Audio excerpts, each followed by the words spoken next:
We're doing a very important topic, which is septic abortion.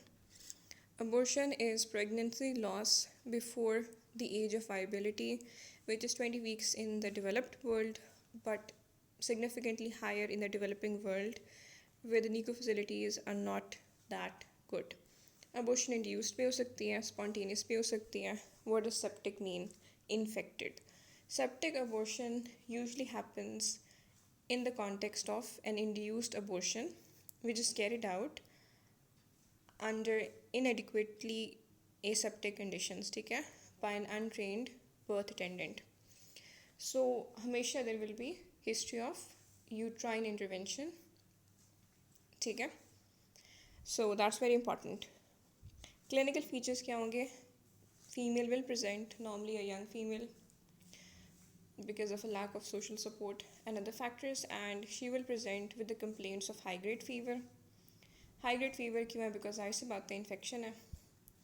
साथ में they will be lower abdominal pain, vomiting and diarrhoea because of the location of the infection, and there will be bleeding पर वजाइनम. क्यों? Because induced abortion में when carried out by an untrained facilitator is normally incomplete. तो products of conception retain रह जाते हैं, जिसकी वजह से इन्फेक्शन भी होता है, जिसकी वजह से ब्लीडिंग पर वजाइनम भी होती है. तो ये जो क्लिनिकल फीचर्स हैं ना, they are actually pretty important. ठीक है. अब हाई ग्रेड फीवर की तो बहुत सारी कॉजेज़ हो सकती हैं ना. सो अगर एक फीमेल है रिप्रोडक्टिव एज ग्रुप में एंड उसके सोशल कॉन्टेक्स्ट से आपको क्लूज़ मिल रहे हैं, तो you must have a high index of suspicion, specially साथ में लोअर एब्डोमिनल पेन है, और अगर ब्लीडिंग पर वजाइनम है तो फिर तो बहुत इंपॉर्टेंट है ना. ठीक है. हिस्ट्री में you have to elicit a history of amenorrhoea ताकि डायग्नोसिस हो सके. ठीक है. Examination is very important, starting with per abdominal examination, then the per vaginal. ऐसा ही होता है ना नॉर्मली ऑब्स में. पर एब्डोमिनल में क्या होता है? आपने एब्डोमन को पैल्पेट करना होता है, जैसे कि आप किसी भी एब्डोमिनल एग्जामिनेशन में करते हैं.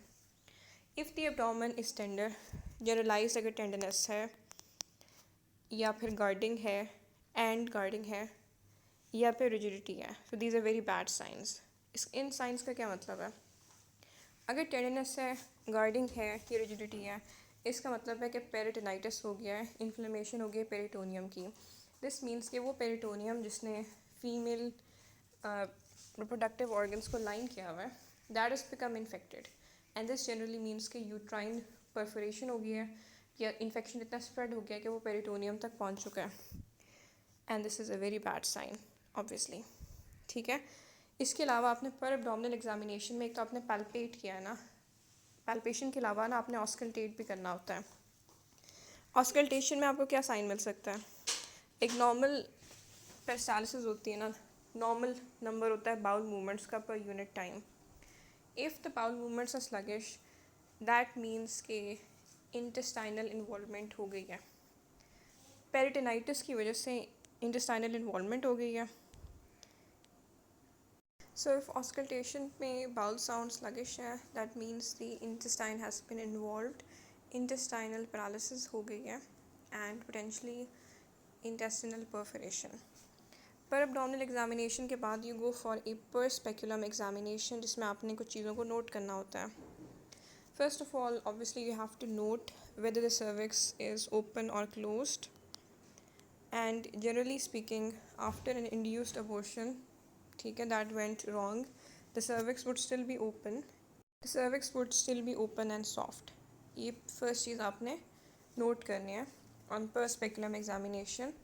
Furthermore, per speculum examination में you will be able to appreciate active bleeding coming out of the internal os. इसके अलावा foul vaginal discharge can be appreciated, ठीक है, on a per speculum examination. इसके बाद यू जनरली डू ए पर vaginal examination. ठीक है. पर वजाइनल एग्जामिनेशन में आपने क्या करना है? फर्स्ट ऑफ ऑल आपने साइज ऑफ द यूट्रस को देखना है. After an induced abortion it will be bulky, because even though there was an abortion, there are probably retained products of conception, and as well as the fact कि delivery के फ़ौरन बाद the uterus does not return completely to normal size, so it tends to still be bulky.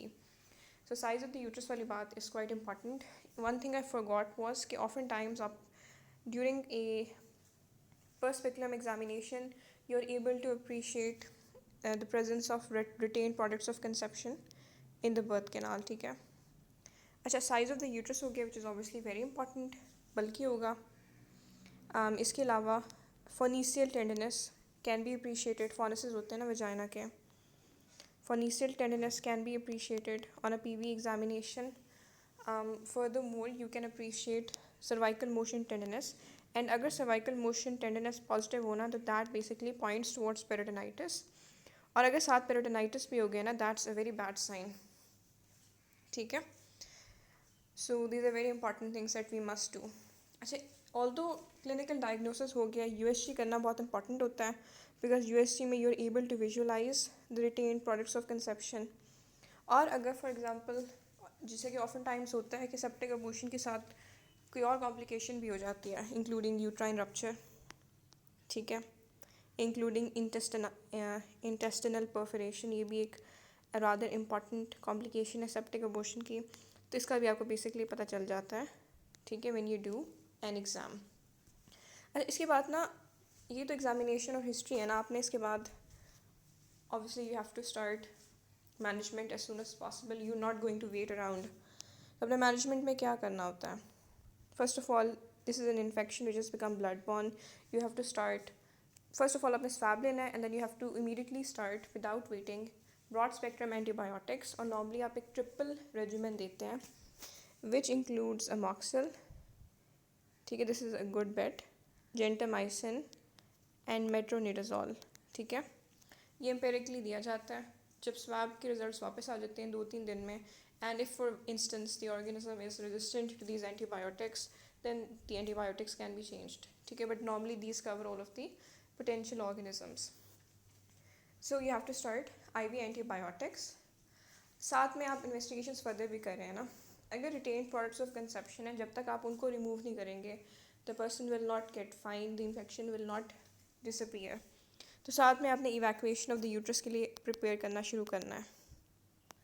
तो ये दो बातें important हैं when it comes to management. IV antibiotics, broad spectrum, triple regimen, and prepping for the evacuation of the uterus. जाहिर सी बात, जब retained products of conception है, जब तक वो निकलेंगे नहीं the person will not be completely fine. इसके अलावा ना आपने in general investigations भी भेजनी होती हैं. ठीक है, इन्वेस्टिगेशन में आपने क्या भेजना होता है? CBC. जाहिर सी बात है, CBC में क्या आएगा? We basically narrowed it down to an infection because of the induced abortion accounting for the fever. लेकिन हीमोग्लोबिन का पता होना चाहिए, TLC पता होना चाहिए, जिससे अंदाज़ा होगा कि कितना इन्फेक्शन है. और आप प्लेटलेट्स काउंट भी करते हैं बिकॉज अगर DIC डेवलप हो गया ना सेकेंडरी टू सेप्सिस, तो you have to do something about that too. The person might bleed out. ठीक है, इसके अलावा आपने ब्लड ग्रुप के लिए भेजना होता है ताकि अगर फॉर एग्जांपल ज़रूरत पड़ जाए ब्लड ट्रांसफ्यूजन की तो यू नो कि इंडिविजुअल का ब्लड ग्रुप क्या है. RH फैक्टर के लिए भी, बिकॉज सेंसिटाइजेशन हो जाती है if the mother is RH negative, if she had a miscarriage और अ लाइव बर्थ.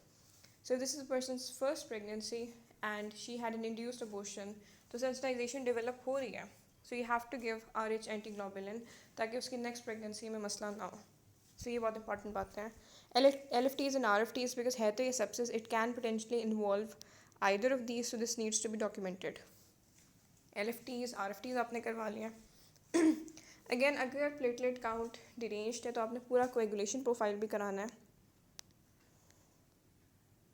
ठीक है, these are all very important stuff. इसके अलावा ultrasound is exceptionally important. I previously mentioned retained products of conception को show करने के लिए भी, एंड अगर कोई और कॉम्प्लिकेशन है तो उसको शो अप करने के लिए भी. So we have talked about the most important bits and I am hoping this was a helpful session.